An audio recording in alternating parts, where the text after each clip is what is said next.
আজ বানাবো চাল আর ডাল দিয়ে এমন একটা সুপার টেস্টি রেসিপি যেটা দিয়ে আপনি ব্রেকফাস্ট কিংবা ডিনার অনায়াসেই করে নিতে পারবেন। চলুন আমার রান্নাঘরে। তার জন্য আগের দিন রাতে গোবিন্দভোগ চাল ভিজিয়ে রাখুন।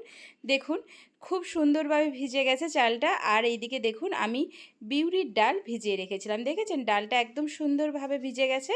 ভালো করে ধুয়ে নিন, মেজারমেন্টটা যতটা চাল ততটাই ডাল। এইদিকে দেখুন আমি মিহি করে পেস্ট করে নিয়েছি। একটা পাত্রের মধ্যে চাল আর ডালটা নিয়ে নিলাম, দেখুন দিয়ে হাতের সাহায্যে মিক্সড করে নিচ্ছি চাল আর ডালের পেস্টটা। এরপর কিছু মশলাপাতি অ্যাড করব। চলুন দেখিয়ে দিই কি কি অ্যাড করলাম। দেখুন ভীষণ টেস্টি হয় আর ভীষণ সহজেই বানানো যায়, বাচ্চা থেকে বড় সবার ভীষণ পছন্দের হবে। হিং দিয়ে দিলাম 1 চামচ মতো, অবশ্যই ফ্লেভারের জন্য, আর নুনটা পরিমাণ বুঝে দেবেন। আর এইদিকে দেখুন আদা একদম মিহি করে গ্রেটার দিয়ে গ্রেট করে নিয়েছি।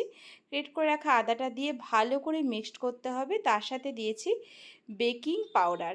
বেকিং পাউডার দিলে কিন্তু খুব সুন্দরভাবে ফুলে যাবে, সেই জন্যে দিলাম। দেখুন বেকিং পাউডার দিয়ে দিলাম ছোটো চামচের 1 চামচ দিয়ে ভালো করে হাতের সাহায্যে মেখে নিলাম। দেখুন বন্ধুরা, এরপর কিন্তু এই রকম টাইপের ঘনত্ব হলে হবে না, এর সাথে জল অ্যাড করে এরপরে দেখুন একটু নুন অ্যাড করলাম, যেহেতু জল দিলে নুনটা লাগবে সেই জন্য দিয়েছি। দেখুন কতটা ঘনত্ব, কীরকম বানাচ্ছি ওটা আপনাদেরকে দেখিয়ে দিই কতটা পাতলা হবে। দেখুন বন্ধুরা, ঠিক ঠিক এই রকম টাইপের একটা ব্যাটার বানিয়ে নেবেন। ব্যাস হয়ে গেছে আমার ব্যাটার রেডি। এরপর একটা তাওয়া বসিয়ে নিয়েছি, তাওয়াটা একদম আগে থেকে হিট করুন। এরপর দেখুন নুন জল গুলে রেখেছিলাম, ওই জলটা ছিটে দিয়ে দেখুন ঠিক এই রকম যখন আসবেন বুঝবেন তাও কিন্তু একদম রেডি।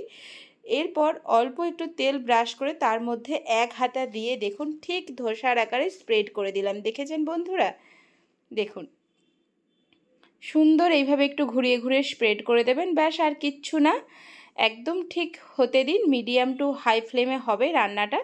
দেখুন একদম লো আঁচে করার কোনো দরকার নেই, মিডিয়ামে, অবশ্যই মিডিয়াম টু হাইয়ে দিতে হবে, তবেই কিন্তু সুন্দরভাবে তাড়াতাড়ি একদম তাওয়া থেকে উঠে যাবে। দেখুন তাওয়াতে লেগে যাওয়ার কোনো রকম ব্যাপার নেই। দেখেছেন কত সুন্দর হয়েছে। ব্যাস এইভাবে ভেজে নিন, আর কিচ্ছু না। এত টেস্টি লাগে আর কি বলবো। সকাল কিংবা রাতে আপনি এটা অনায়াসেই বানিয়ে নিতে পারেন, আর সবাই ভীষণ খুশি হবে খেয়ে। দেখবেন এইভাবে একবার বানান।